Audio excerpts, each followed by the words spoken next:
বন্ধুরা আসসালামু আলাইকুম। আশা করি আপনারা ভালো আছেন। আল্লাহর রহমতে আমিও ভালো আছি। আজকে আমি ওদেরকে আমার মুরগির আনছিলা বাজার থাকি। এখন আমি ও কলজাগুন আলাদা করিয়া লইছি। কলজাগুন তোর আমি আলাদা বুনা করমু। ওদেরকে আমি একটা কলজারে 2 টুমা করছি কাটিয়া, আরও গিলাগুনো দিমু লগে, আর লগেও তিল্লিও গুনো দিমু। এখন কলিজা রানতে ওদেরকে আমি মশলাগুন লইছি। বড় সাইজের 3টা পেঁয়াজ কাটিয়া লইছি। আর মশলা মাতি আপনারা দেখাইমু। মশলাগুন লই দিলাম একটা বাটির মাঝেও আমি পরিমাণ মতন লবণটা দিলাম। আধা চামচ হলুদের গুঁড়া দিলাম।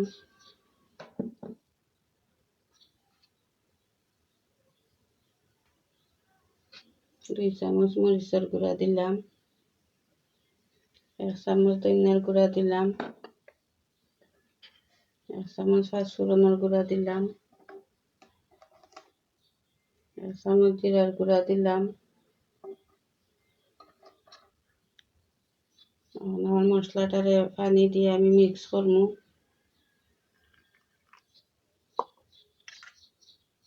এখন আমি 1 চামচ দিয়ে লাড়িয়ে দিলাম।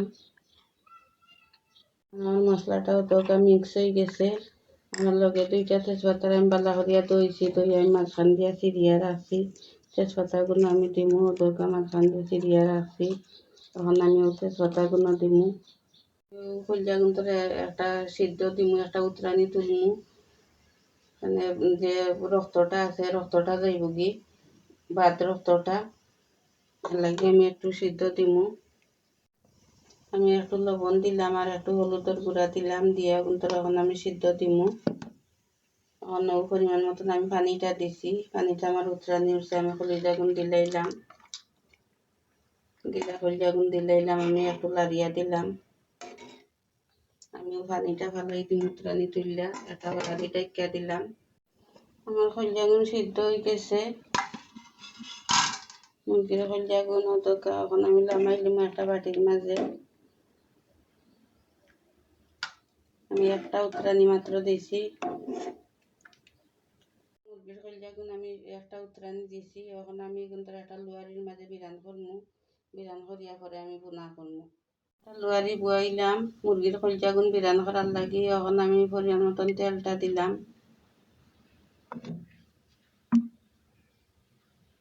এখন আমার এখন মুরগির কলিজাগুন দিলাইলাম।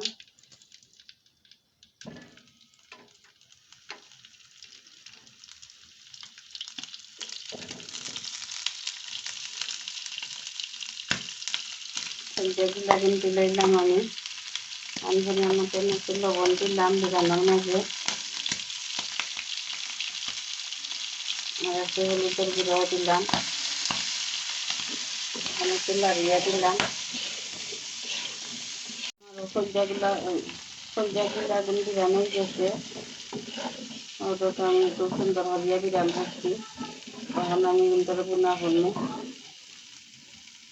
কলিজাগুন বিরান হয়ে গেছে। এখন আমি একটা বাটির মাঝে লামাই দিলাম।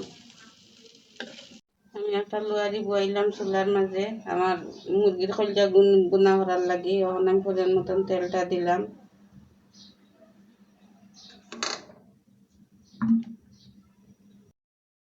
এখন আমার তেলটা গরম হয়ে গেছে। তখন আমি গোটা মশলাগুন দিলাইলাম, দারচিনি লং এলাচি সবটি দিলাইলাম আমি একলগে। তেজপাতাগুলো দিলাইলাম। একদম বাদামি কালার হইব। পেঁয়াজটাও তো বাদামি কালার হয়ে গেছে। এখন আমি একটা দিলাইমু। আমি রসুন ব্লেন্ডার করা দিলাম টেবিল চামচ দিয়া 1.5 চামচ। আমি একটু লাড়িয়া দিলাম।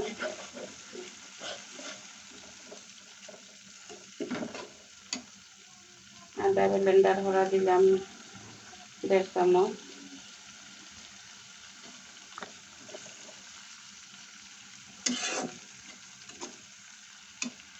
এখন আমারও মশলাগুন দিলাইলাম।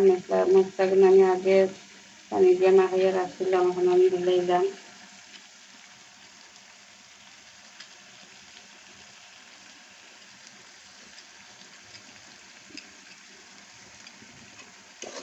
আমি একটু লাড়িয়ে দিলাম। আমি একটা হরা দিয়া গুড়িয়া দিলাম আর মশলাটা কষানির লাগে। আমার মশলাগুলো ওটা কষানি হয়ে গেছে, খুব সুন্দর হয়েছে আমার কালারটা, মশলার কালারটা খুব সুন্দর হয়েছে।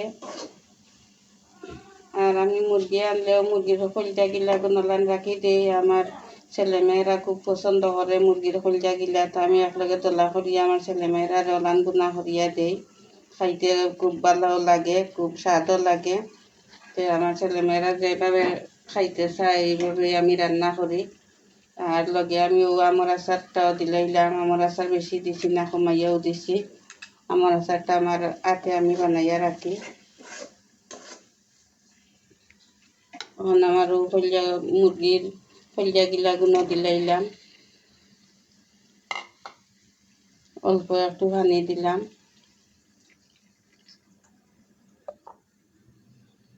একটু লাড়িয়া দিলাম, আমি লাড়িয়া মিক্স করি।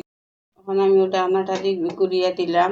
এখন আমার মশলা তরকারিটা এখন আমার 4-5 মিনিট জাল দিমু।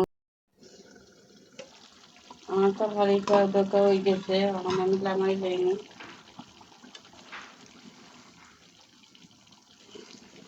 খুব সুন্দর একটা কালার হয়েছে, আর দেখতেও খুব ভালো লাগে, খুব সুন্দর লাগে। এখন আমি নামাইয়ে পরিবেশন করবো। আজকের ভিডিও পর্যন্ত আপনারা ভালো লাগলে আপনারা আমার বেশি বেশি করিয়া লাইক কমেন্ট শেয়ার করবা, আর আপনারা আমার লগে থাকবা, আপনারা আমার সাপোর্ট করবা। আপনারা ভালো থাকা, সুন্দর থাকা। আসসালামু আলাইকুম।